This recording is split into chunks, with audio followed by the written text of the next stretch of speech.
Hey, what is up, everyone? This is LTB here, bringing you another commentary, another baseball commentary. And today I have something a little special for you guys.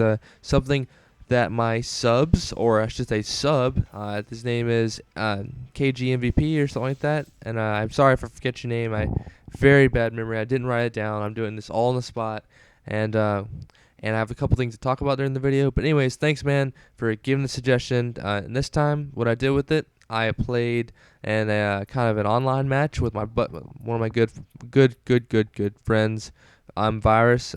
So I wish he could have done a dual com with me, but we got to thinking, like what is there to talk about? He doesn't really know much about baseball, so I'm like, all right, so that's fine. I'll do it single com, and that'll be it.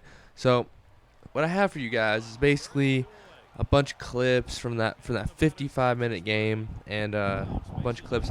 Half of it skipped because most of it, all the innings that nothing happened, are all just kind of like gone. I didn't feel like having them in there because, well, it'd be kind of boring because baseball in general is, to some people, a boring sport. So I had to make sure that I could have a decent, entertaining gameplay, and I will admit, I lost.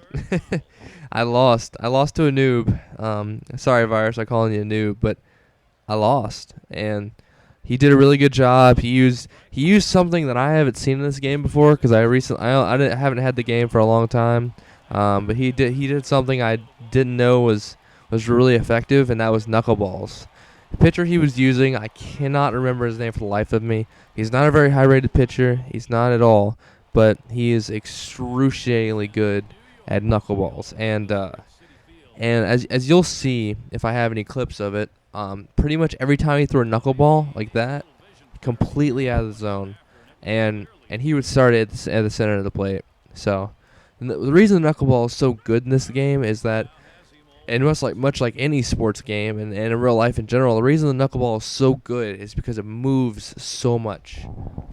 There's pretty much no way to tell unless you have really good eyes where the ball's going to go, especially in games, because in video games there's not the whole 360 degree view, 3D view of what you can expect like in real life, and it gets really difficult to judge a knuckleball, and because it moves so much. The finger placement, if I had an external camera, I would show you how to use knuckleball, but it's pretty much it's kind of weird. It's some people throw the knuckleball with two fingers pronged in, like it's on the outside of the index and middle finger, and with the thumb underneath.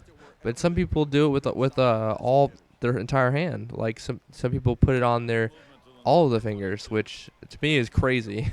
But I don't know. There's different variations of it. There's knuckle curve. There's the slurve. Sometimes considered a knuckler a little bit because of the way it moves, but knuckleballs are really tough to hit, and he killed me with them. It was a close game towards the end, but he pretty much beat me with them, and I have to say congrats, Virus. He beat me. Not saying I'm really good or anything, but he beat me, so good job, man. Anyways, I'm gonna since this video is kind of a video special about because one of my sub, like I said, he said he asked me to do a gameplay of this and commentate on it. So I was like, yeah, I'll do it for you, man. And so what I'm gonna do, I'm actually gonna do something special. I went on a website, which I'm about to click on right now, and and it's a Minnesota Twins franchise facts at a glance. And I was gonna discuss some of the moments that I did not know about because I'm not very intrigued in the whole Twins organization. So I'm going to discuss some random facts about it while checking on the render time, because I can't spend too much time doing it. It's only a 10-minute video. But anyways, so let's get on into it. First of all, the Twins did not start out as the Minnesota Twins, like a lot of people may think that don't know much about baseball. And I actually didn't even know this. The Minnesota Twins started out as the Washington Senators. Um, and people may have never heard of that. Never heard of that team? Well, they were really good back in the day, like back in the 1900 and 1930s. Excruciating, like a really good team. These guys bred some of the better players in the game. Notable is Walter Johnson. Walter Johnson is a monster. He's a pitcher. Has a sidearm. He was one of the first sidearmers that really became famous, and he pitched back in the 1920s, 1915s, 1920s. But anyways, he was really good at a sidearm delivery. Was nearly unhittable, and is one of the best pitchers of all time, hands down. So, the Washington Senators / Minnesota Twins bred one of the best pitchers of all time, if not the third best pitcher of all time. So that's pretty cool. I found that factoid out. Looking at some of the modern day pitchers that are really good now are Francisco Liriano. He's a good pitcher. I'm trying to look it around on this. Goose Goslin. Okay, Goose Goslin. This is really interesting. The Goose, as they call him. He was a really good reliever. I think he was a reliever, and I think he was actually a closer. No, they didn't have closers back then. Who am I kidding? But he was a really good.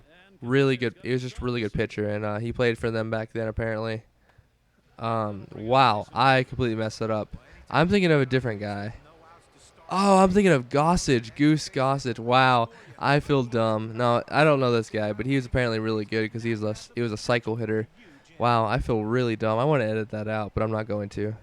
Unadulterated, completely raw, first commentary. You know what?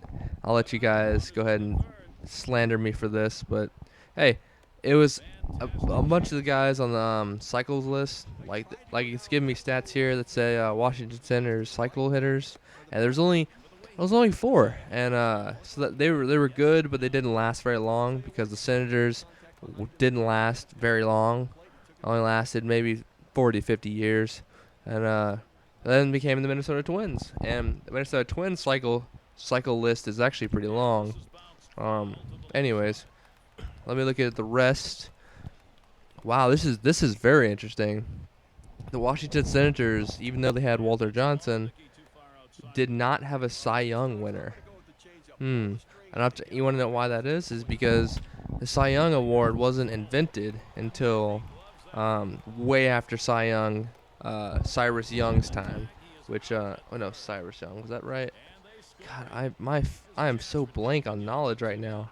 But anyways, Cy Young award was introduced in I think the late 40s or 50s, and that's when people started to get handed them out. So Cy Young award winners for recently, Johan Santana won 2 of them, 2004, 2006.